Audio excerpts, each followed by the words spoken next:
दुआ तो बहुत ज़्यादा मुश्किल में फंस चुकी है क्योंकि कशमाला ने बहुत ज़बरदस्त चाल चली है। उसने उसकी जब सारी चालें नाकाम हो गई तो उसने सोचा कि क्यों ना मैं बहुत ज़बरदस्त एक ऐसी चाल चलूँ जिससे दुआ का बचना नामुमकिन हो जाए। अब उसने चाल चली है गजनवी को उसने खाने में कुछ मिलाकर दे दिया है और सारा इल्ज़ाम दुआ पर लगा दिया है क्योंकि दुआ ने ही गजनवी के लिए खाना बनाया था।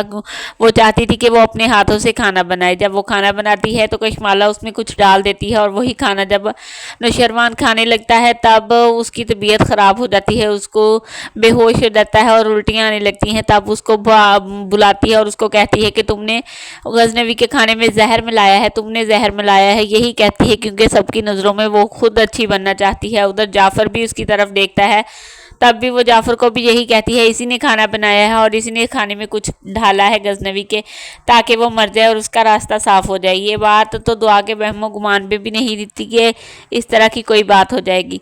उसने तो मोहब्बत से और प्यार से खाना बनाया था। अब कशमाला की चाल का उसे अंदाज़ा नहीं था कि इतनी ज़बरदस्त उसकी प्लानिंग होगी और इतनी ज़बरदस्त उसकी चाल होगी।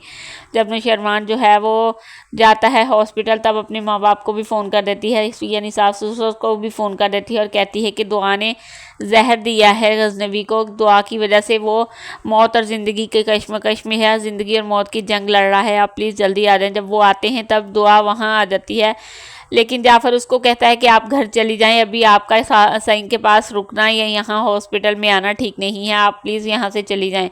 कशमाला वहीं होती है, किसी को कभी किसी को फ़ोन करती है रो रो के, कभी किसी को फ़ोन करती है। गजनवी जो कि हॉस्पिटल में होता है उसको डॉक्टर कह रहे हैं अभी कुछ नहीं कहा जा सकता। जब उसके माँ बाप आते हैं तब भी वो भी दुआ को देखना गवारा नहीं करते। उसका बाप गजनवी का यही कहता है जैसा मैंने इस लड़की को इसके बारे में सोच रहा था बिल्कुल वैसा ही पाया, और वो उसको जाने का कह देते हैं। पहले तो वो उसका ख्याल भी नहीं रखते क्योंकि उसको प्रेगनेंसी है। डॉक्टर ने भी यही कहा है कि यार लगता है आप लोग इसका बिल्कुल भी ख्याल नहीं रख रहे हैं, इन्होंने लगता है कि कुछ दिनों से कुछ भी नहीं खाया। ये भी स्ट्रेस था और अब गजनवी का स्ट्रेस दुआ को बहुत तंग कर रहा है। जब दुआ अपने घर जाती है वहाँ फ़िज़ा की बातें उसको परेशान करती हैं क्योंकि फ़िज़ा उसको बार बार ताने देने से नहीं हटती और कहती है कि मेरा ही शोहर तुमने लूट लिया है, मेरा ही घर बर्बाद करने के लिए मिला था। दुआ को आजकल हर तरफ से कोई ना कोई बात हो रही है जो दुआ को डिस्टर्ब कर रही है। ये सब कुछ कशमाला का किया धरा है, लेकिन अभी तक किसी को कुछ नहीं पता।